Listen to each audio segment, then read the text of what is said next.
Hi friends, இன்றைக்கி நம்ம கொலா புட்டும் கொண்டக்கடலையும் எப்படி செய்கிறதுன்னு பார்க்கலாம். இதுக்கு வந்து 1 கப்பு அரிசி மாவு எடுத்துக்கோங்க. கொஞ்சமாக தண்ணி விட்டு உதிராக பிணைஞ்சிக்கோங்க. ரொம்ப தண்ணி விட்டு பிணைஞ்சிடக்கூடாது, கம்மியாக விட்டுக்கோங்க. இந்த மாதிரி பிடிக்கிற மாதிரி இருக்கணும். அதுக்கப்புறம் உதிர்ந்துடணும். இந்த பதம் சரியாக இருக்கும். இப்போது தண்ணியை கொஞ்சம் சூடு பண்ணிக்கலாம். இப்போது அந்த கொலாவில் மாவு ஆட் பண்ணிக்கலாம். ஒரு லேயர் தேங்காய், ஒரு லேயர் வந்து மாவு, இந்த மாதிரி போட்டுக்கலாம். ஃபஸ்ட்டு லேயர் வந்து கொஞ்சமாக தேங்காய் போட்டுக்கலாம். அதுக்கப்புறம் மாவு அதில் போட்டுக்கலாம். இது மாதிரி ஒரு 3 லேயர் தேங்காய் வர மாதிரி 2 லேயர் மாவு இருக்கிற மாதிரி போட்டுக்கோங்க. ரொம்ப டைட்டாக போட்டு அந்த கொலாவில் அடைச்சிடாதீங்க. கொஞ்சம் லூஸாக தான் இருக்கணும். ஏன்னா அப்போ தான் ஆவி உள்ளே போய் நல்லா வேகும். இல்லைன்னா ஆவி போகிறதுக்கு ஸ்பேஸ் கிடைக்காது. இது மாதிரி நல்லா டாப் வரைக்கும் ஃபில் பண்ணிக்கோங்க. ஃபில் பண்ணி தண்ணி கொதிச்சுட்டு இருக்கும், அதில் போட்டுருங்க. இந்த மாதிரி நல்லா டாப் வரைக்கும் ஃபில் பண்ணிவிட்டு இப்போ நம்ம வேக வச்சு எடுத்துக்கலாம். சரியா 10 நிமிஷம் இதை வேக விட்டிங்கன்னா சரியாக இருக்கும்.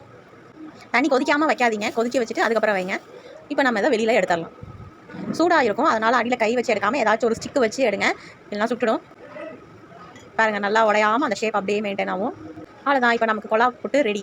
வந்து கருப்பு கொண்டக்கடலை கிரேவி செஞ்சுருந்தேன். இந்த ரெசிபி வேணும்னா சொல்லுங்கள், நான் ஒரு ரெசிபி போஸ்ட் பண்ணுறேன். தேங்க்யூ.